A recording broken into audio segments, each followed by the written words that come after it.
There will be blood, but it's not the saving blood of Christ.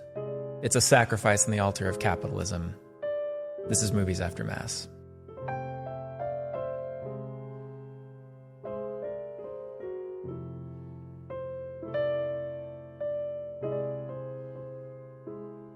Good morning, Grant. Good morning, Michael.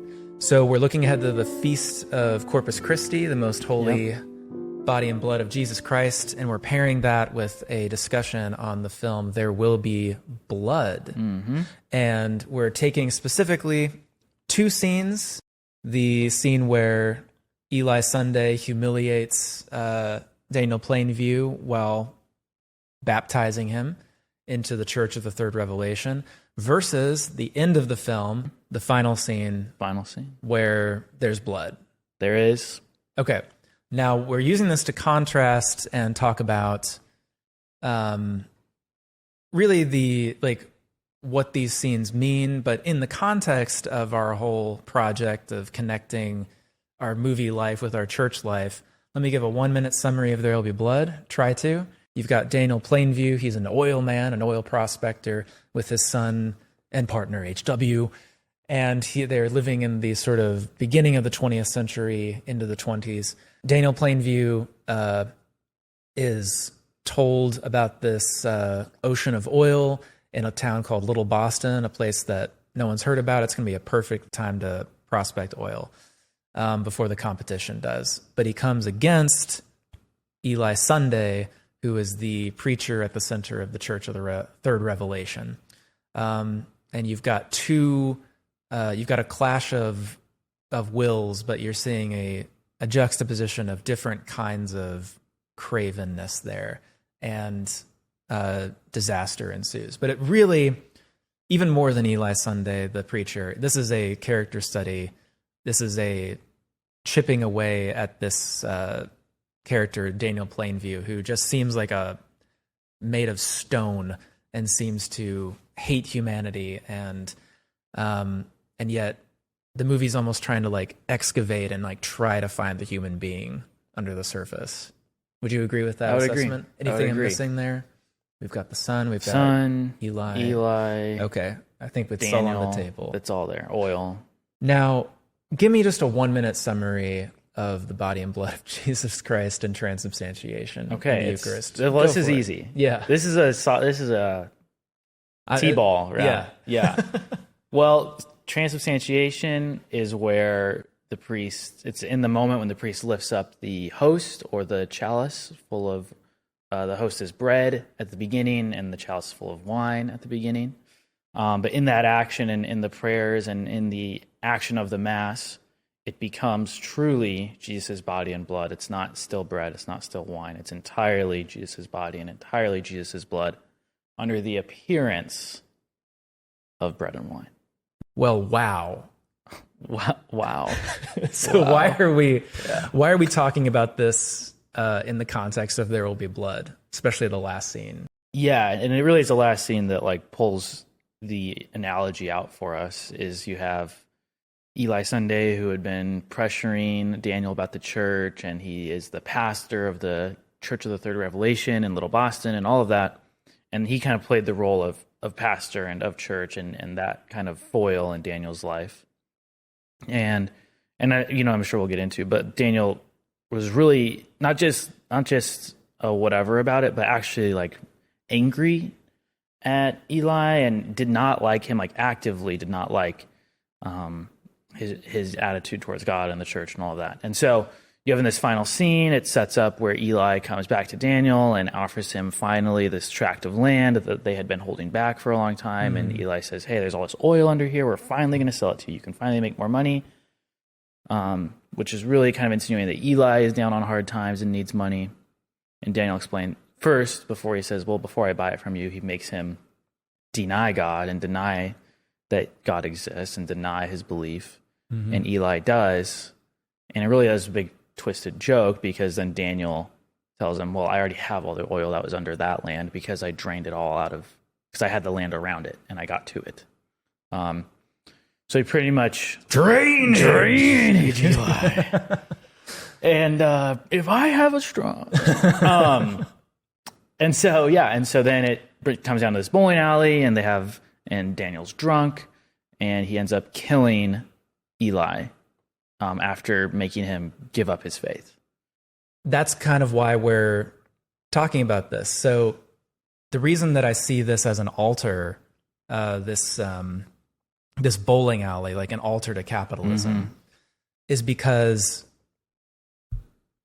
immediately I'm just sort of centering on the imagery and these two places of conflict. We have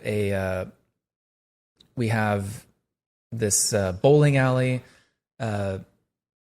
with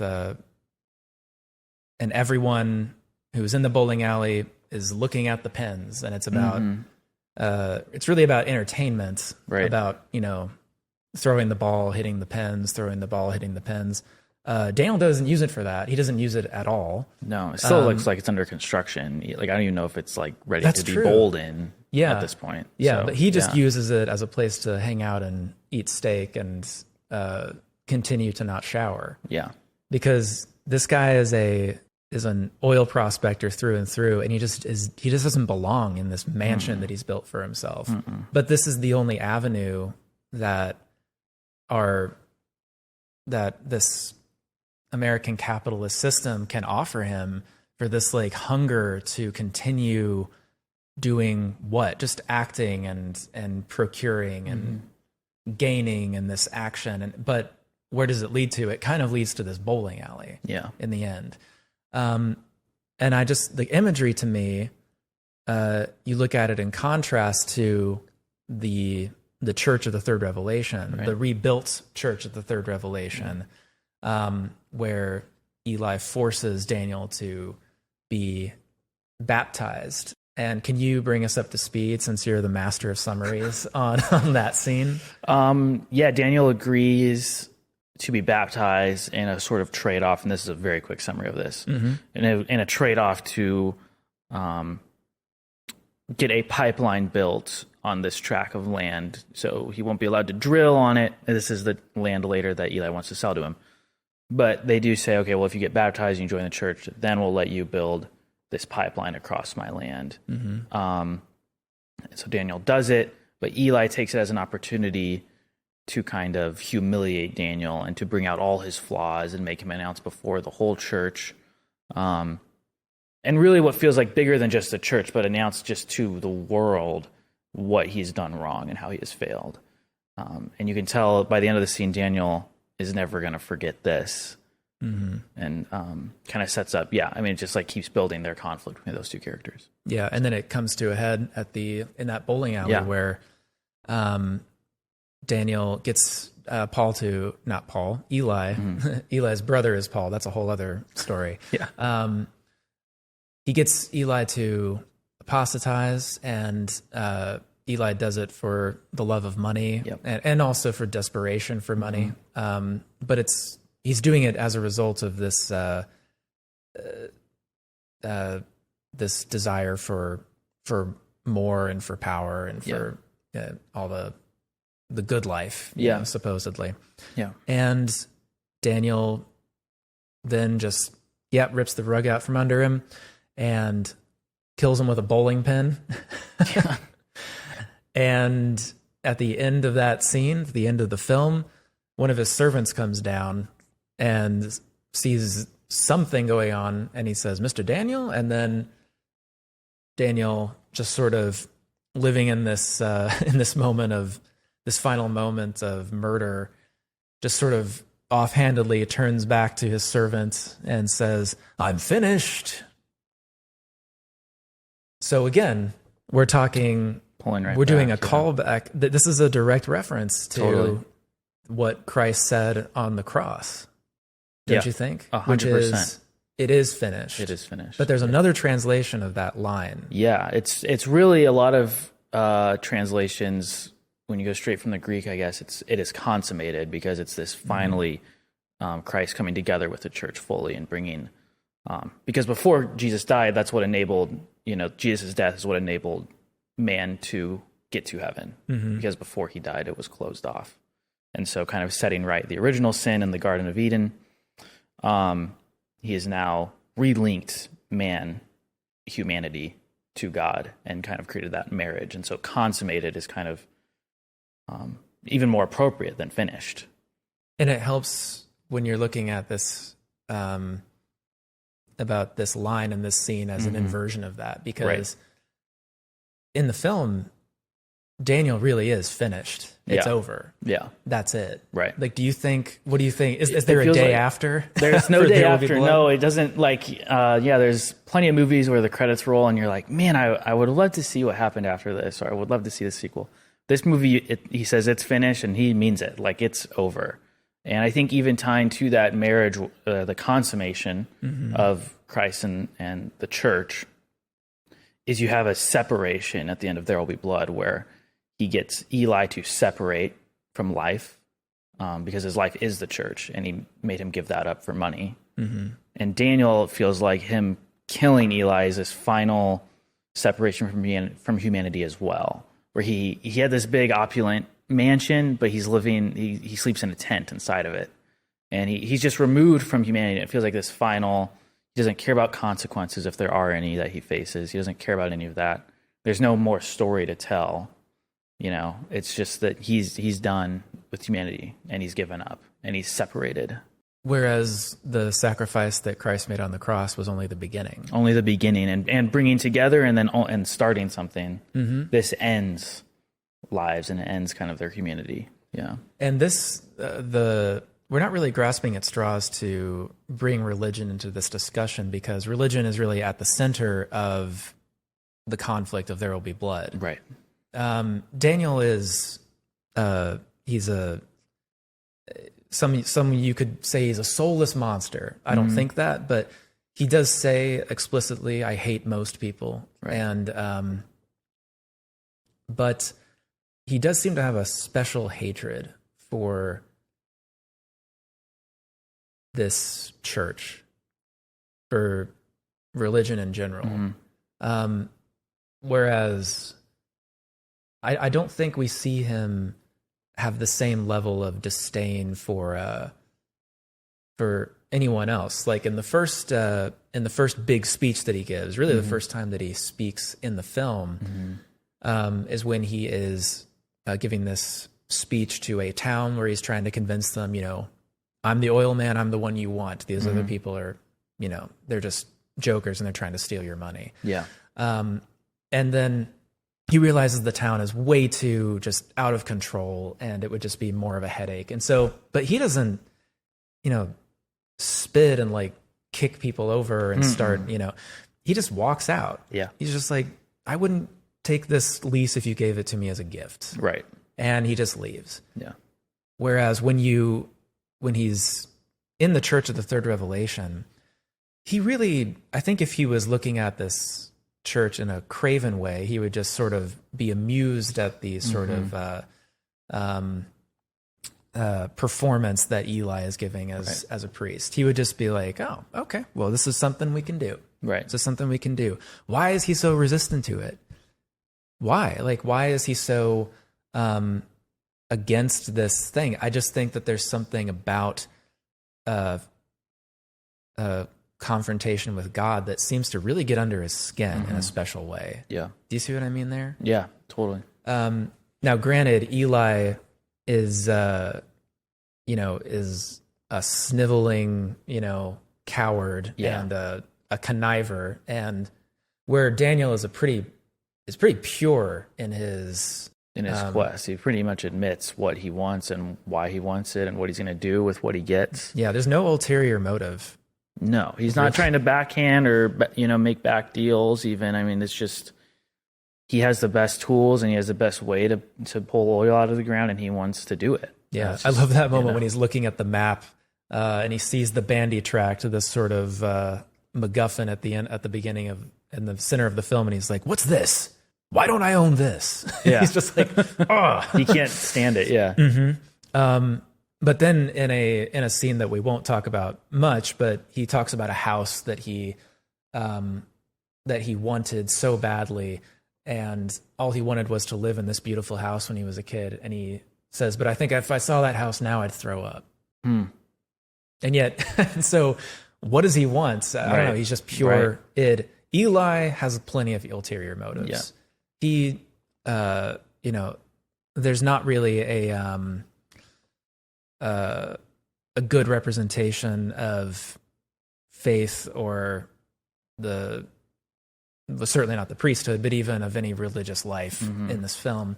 But there are good people in it. Right. And basically, Eli is impure in a way. Yeah. Far less admirable, you could say, than Daniel Plainview. Because I think Daniel, it's kind of admirable the way that he can, how hard he works for this thing. Yeah. Where he doesn't even really seem to know what he wants out of it. It's just that it's the thing that can maybe be the engine for more and more and more. Yeah. It's the pursuit that drives him, right? Which I think is when at the end of the film, there's what's the pursuit anymore? Is it was it any different than throwing a ball at a bowling pin? Right. It's just because was it just entertainment? Right. Basically. Now, the reason that to return to the scene where he's baptized, I think the tragedy of that scene is that Eli is kind of using the church in the same way you would use a bowling alley. Right. It's just a place that where people come to be entertained. He's definitely putting on performances in his preaching. And this is Eli specifically as a character. The church is where salvation is. That's where the tragedy is. Like, this is where the salvation should be. Yeah. I think even the construction of the church, though, is a clue that Eli isn't even setting his people up for salvation. Oh, how? Because it's that salvation, as we mentioned earlier, is found through Jesus on the cross. Jesus dying on the cross is what gave us salvation because he died for our sins. Well, the key focal point in the church of the third revelation, Protestant, not Catholic church, it's just, it's cut out. Yeah, the back wall. It's a cutout cross. Yeah, it's cut out in the shape of a cross, and there's light that comes through, but never really like bright sunlight. It's just it's open to the sky, and it's empty, right? And so what he's pointing people to is what? It's empty right there. Like the thing that he would be pointing at. There's no cross. There's no. So I think that's even a symbol of the lack of salvation to be found in Eli's guidance for these people. It's more of what he can accomplish through being a preacher, through being the head of this church. And by the end of the film, you see that it in some ways had to pay off for him because he's wearing very nice clothes at the end when he comes to meet Daniel. He's got a cool chain with a cross on it. Definitely fancier than anything he had worn earlier in the film. And so you can tell that's kind of a clue of like where his motives were for running the church, as it ends up being a way for him to pay for nice things, and to look nice. On the other end of that, though, where if you're the congregation looking out, I think the flip side of that you could say is if there's a God, then he's looking in. True. And even like almost despite Eli's best efforts in a way, or Daniel's best efforts, on the altar is where, despite all this smoke and mirrors and hokum and whatever, this is where he confronts his sin. True. Like that's the kind of the really fun irony of that scene where it's like, okay, all of this religion, it's just sort of a song and dance. But ironically, this is where Daniel is confronted with his sin. This is where he's baptized. I know this, I'm not making this a Catholic Protestant thing. Yeah. It's just, this is where he's baptized. This is where he confronts the fact that he abandoned his child. That's right. And he is infuriated by, he thought he was coming up just to do a little show. Right. But actually, he actually has to deal with the things that he's done in his life.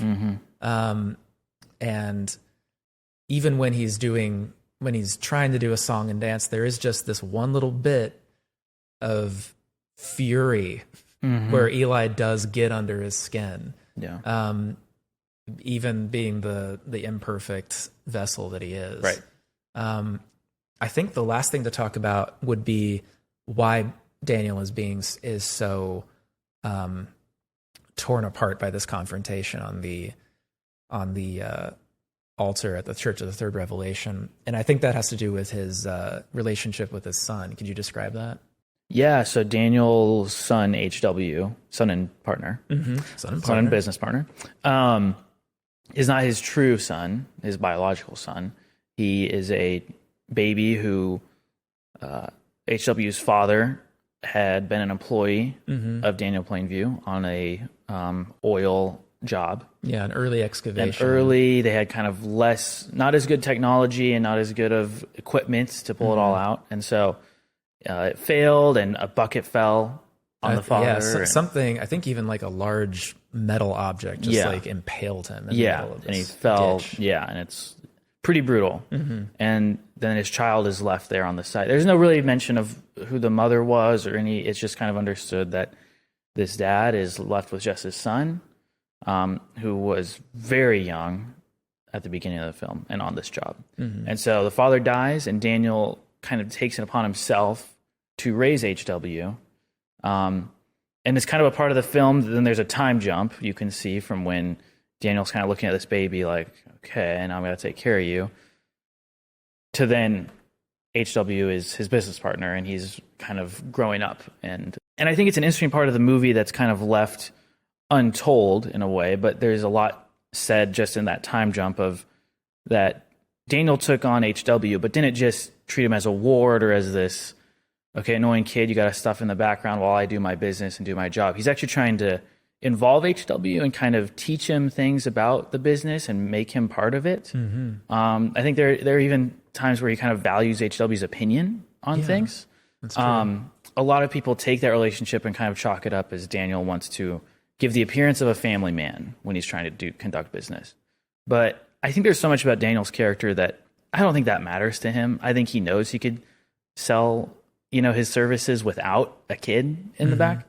And it does help sometimes. Like, some people are sweet to him more because he has a child. But I think it is that he feels a sense of duty. And it's kind of this story told through a time jump that he not only took upon the care of raising this baby, but also that, he's involved, and he's involving the child in his life too. Yeah, and to interrupt you for a minute, it makes me think of that commentary that Tarantino did about this movie. He and PTA are friends, and he has this famous thing where he talks about, that part between the very first scene where Daniel first finds oil. Silver. Oh, silver, that's Yes. right, where he first excavates silver, breaks his leg, and then somehow crawls through 100 miles of rock and Desert terrain and desert yeah.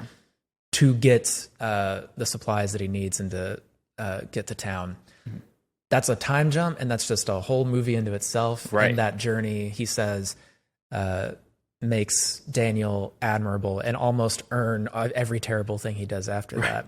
I think in a similar way, this time jump you're talking about where you've got Daniel raising this baby and really raising him into a young man. Yeah. Doesn't seem like with really much help. Yeah. Similar. Yeah. Similar. Very much. Like, this is the thing that gives him humanity. It doesn't matter what ulterior motive you could think you have. You can't, like, speaking as a parent just of like very young kids, you can't raise a child without care, without caring. Right. You can't do it. It just doesn't make any sense. And so when HW suffers a tragic hearing loss, he goes deaf when one of these oil mines, I suppose you could say, just explodes and causes this great injury. Daniel is, though, confronted with, he's got, now this ocean of oil has been let loose, and now he can really do the thing that he came to do. But his son has become too much of a burden, and he gives him up to to some kind of school for the deaf, but without even telling him that he's going to do it. Yeah. He just gets him on a train, walks out of the train, says he's going to go get something or talk to the conductor, and just leaves and watches the train go back. And that's what Eli tells him at the top of that at that altar, before he gives Daniel what he wants. He's going to make Daniel realize, to say over and over again, "I've abandoned my child. I've abandoned my child." Okay, so back to that scene. Oh, so Yeah. Okay, yeah. So help me out here, please, Grant. So Daniel admits, it's kind of a call and response that this baptism ceremony is. Eli tells him what to say, and he has to yell it out. And Eli tells him, "You've abandoned your child." And Daniel says, "I've abandoned my child," and over and over. And by the end, you can tell Daniel is wrestling with it. It's true. He's like admitting it to himself, even at this point, that like, I did abandon my child, And so they go through the baptism. He gets baptized. Everybody's cheering or singing or whatever. There is power. There's power in the blood is kind of the song they sing then. And Daniel stands up, kind of, it's just great. And he turns and shakes Eli's hand. And you have a theory about, he says something here that's not recorded on, or at least not included on the dialogue of the film. You don't hear what's said. Fan theory. Yeah. We know this because we recorded this like a couple days ago, and it went for like an hour and a half. Fan theory. I think that's, he says something to Eli, and Eli is just, the blood just drains from his face, and he just hangs back while Daniel joins the congregation.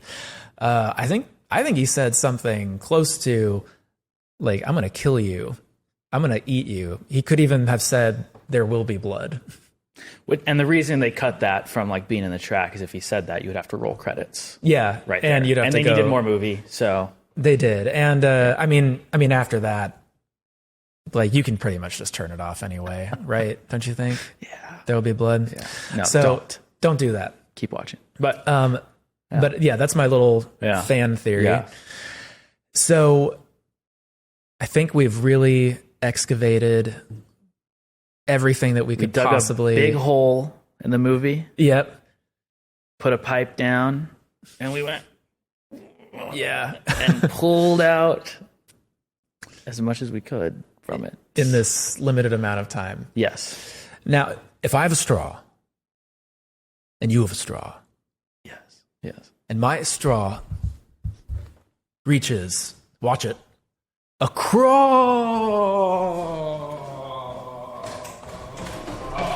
Oh, he's up there.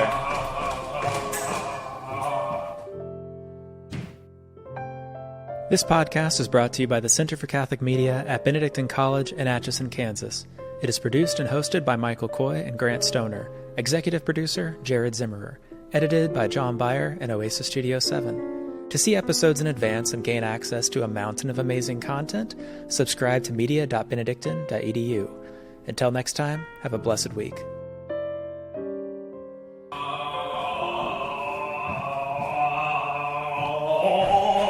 It's the room. And start to drink your milkshake. I drink your milkshake. You do.